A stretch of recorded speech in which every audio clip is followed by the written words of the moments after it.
ආදරණීය ඔයාව ගෞරවයෙන් පිළිගන්නවා මගේ channel එකට. ඉතින් කොහොමද ඔයාට? ඔයා සතුටින් සනීපෙන් ඇති කියලා මං හිතනවා. මමත් ගොඩාක් සතුටින්. ඉතින් මං අද ඔයත් එක්ක share කරගන්න හිතුවා මම උදේට බොන ධාන්‍ය කැඳයක හදන විදිය. නාගි කෙනෙක් කමෙන්ට් එකක් දාලා අහලත් තිබුණා. ඉතින් මං හිතුවා ඔයාලත් එක්ක මේක share කරගන්න ඕනේ කියලා. ඉතින් මං අපි 5 දිනකට අද මේ කැඳ හදන්නේ.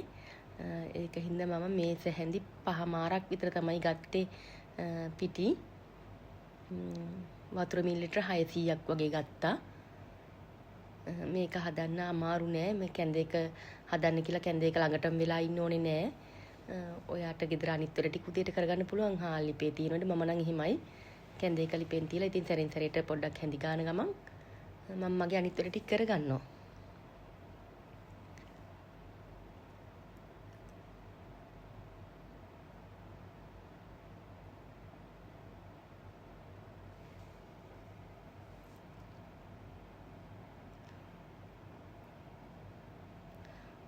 වතුරක් දාලා ලුණු ටිකකුත් දාලා චුට්ටක් වතුර දිය කරගන්න ඕනේ. පිටි ටික දිය වෙනකන් හොඳට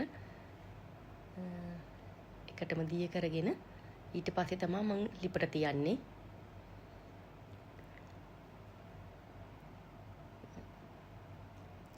සම්පූර්ණ විනාඩි 20ක් යනකොට ඉතින් කැඳේක හදලා ඉවර කරගන්න පුළුවන්. මං අද මේ උදේ පාන්දරම නෙමේ හදන්නේ කැඳේක. මොකද ගෙදර කට්ටියම නැගිටිනකොට පොඩ 6:00යි කාලා වගේ වෙනවනේ. ඒක හින්දා මම පාන්දර නැගිටලා අනිත් වැඩ ටික කරගෙන 6ට විතර තමයි මේ කැඳේක ලිපේ තියන්නේ.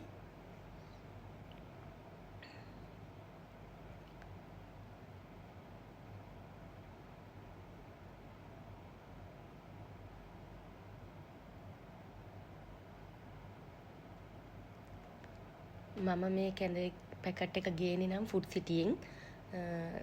මේක අර සිංහල බෙහෙත් බඩු කඩවලක් තියෙනවා මම දැකලා තියෙනවා.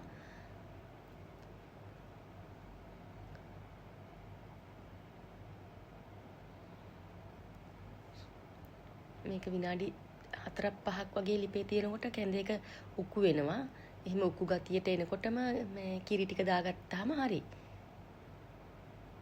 අපිට ඕනේ ගානට දැන් ගෙදර ඉන්න අයගේ ගානට බලලා ඔයාට කැමති ගානට කිරි දාලා බා ගන්න පුළුවන්. උක්කුවට ඕනනම් උක්කුවට, දියට ඕනනම් එහෙම. ඒකේ ප්‍රශ්නයක් නැහැ. ඒක තමන්ගේ කැමැත්ත අනුව කරගන්න පුළුවන්.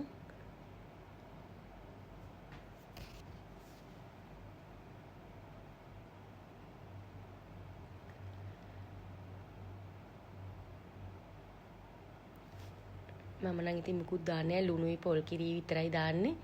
ඉතින් ওই කජු මිදි එහෙම පොඩ්ඩක් දාගන්නවා නම් ඒත් හොඳයි ඇති. ඉතින් රසට එයි. එතකොට මම එහෙම දාන්නේ නැහැ. ඒකල හකුරු කෑල්ලක් එක තමයි අපි බොන්නේ. දැන් කැඳේක උක්කු වෙලා උතුරනවා. පොල් කිරි ටික උතුරනකන් තියාගත්තා නම් ඇති.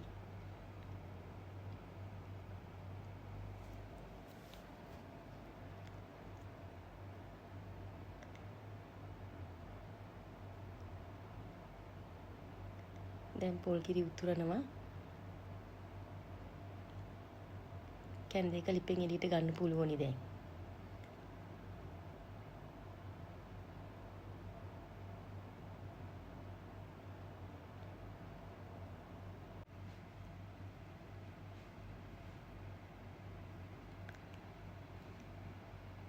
ඉතින් හදාගත්තු කැඳ එක තමයි මේ තියෙන්නේ. ඔයත් try කරලා බලන්න. ඉතින් මං අද ඔයාට මේ එකම දවසේ වීඩියෝස් නෙමෙයි ගේන්නේ. දවස් 2ක විතර වීඩියෝස් තමයි මේකට එකතු කරලා ඔයාට අරගෙන එන්නේ. ඉතින් මේ එදා දවල්ට මං හදාගත්තු කෑම ටික. ඉතින් මේ ඊට පහුවදා හවස අපේ ගෙදරට නෑදෑයෝ වෙනවා කියලා තිබුණා. ඒ අක්කයි අයියයි දුවයි තමයි ආවේ. ඉතින් එයාලා එන හින්දාම තමයි මම මේ එළවලු රොටි හදන්න ගත්තේ. ඉතින් මමත් මුලින්ම දැනන් ඉඳී නෑ එළවලු රොටි හදන විදිහ. YouTube එකෙන් බලාගෙන තමයි හැදුවේ. ඉතින් ගෙදර අය ගොඩාක් රසයි කියපු හින්දා මට හිතුණා අක්කලටත් හදලා තියන්න. මේ ඉතින් උදේ 10ට විතර පිටි අනන්න ගත්තේ මම. පිටි අනලා පිපෙන්න තියන්න එපා ටිකක් වෙලා. පිටි අනලා තෙතරදි කෑල්ලකින් වහලා හවස 3 විතර වෙනකන් තිබ්බා.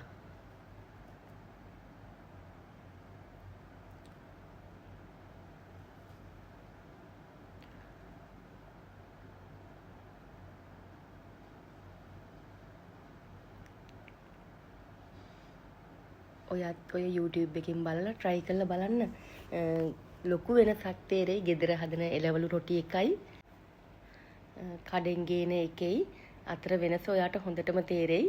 ඉතින් අරක උණු උණුවෙන්මනේ හොඳ soft එකටත් තියෙනවා. ඉතින් දැන් මේ මම අල තම්බල ඔක්කොම කරලා තිබුණේ. දැන් ටෙම්පරාදුව දාගන්න යන්නේ. ෆිලින් එක හදාගන්න එපා. මං ඉච්චර ලොකුවට ඉතින් වීඩියෝ එක ගෙනාවේ නෑ ඔයාට බෝරින් වෙයි කියලා. දැන් මේ ෆිලින් එක හදාගෙන ඉවර වෙලා එළවලු රොටිය තමයි හදන්නේ. ඉතින් මට ලස්සනට නමන්න බෑ එළවලු රොටිය. මට පුළුවන් විදිහට තමයි මම මේ නැමුවේ.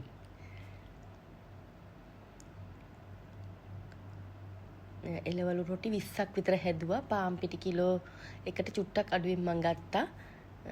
එළවලු රොටි 20ක් හදාගත්තා එකෙන්. එකම එක එළවලු රොටියක් ඉතුරු වුණා. හොඳ කමෙන්ට්ස් තිබුණා ඉතින් රසයි කියලා.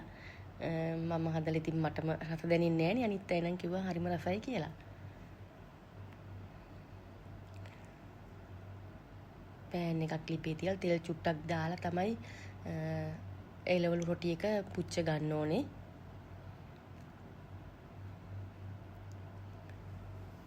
ඉතින් දැන් මේ හවස 6ට විතර ඇති.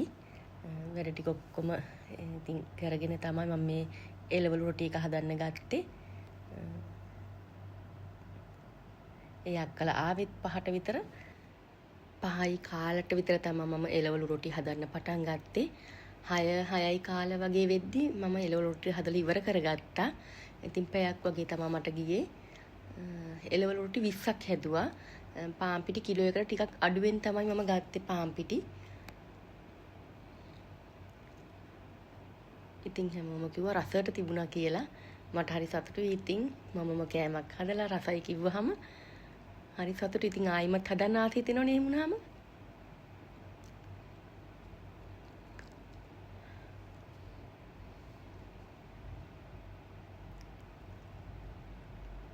ඉතින් එදා නම් රෑ මගේ වැඩ ඉවර වෙද්දි රෑ 10 විතර වුණා.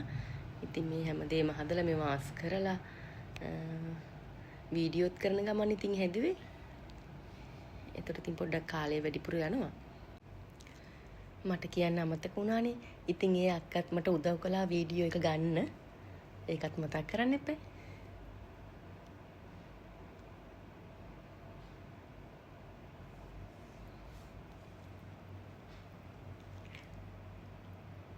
ඉතින් දැන් එළවලු රොටි පිච්චිලා මේ. අතින් නම් අමාරුයි අල්ලන්නේ ඒක පිච්චෙනවනේ. ඉතින් මං මේ විදිහට තමයි එළවලු රොටි පුච්ච ගත්තේ.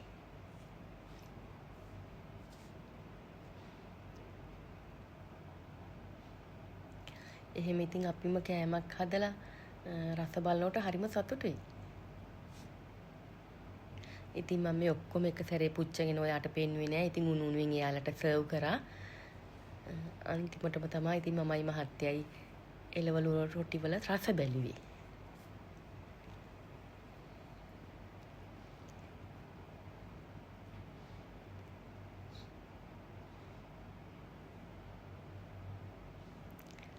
හැඩේ ගැන නම් එච්චර හිතන්න එපා. එක එක හැඩයට තියෙනවා.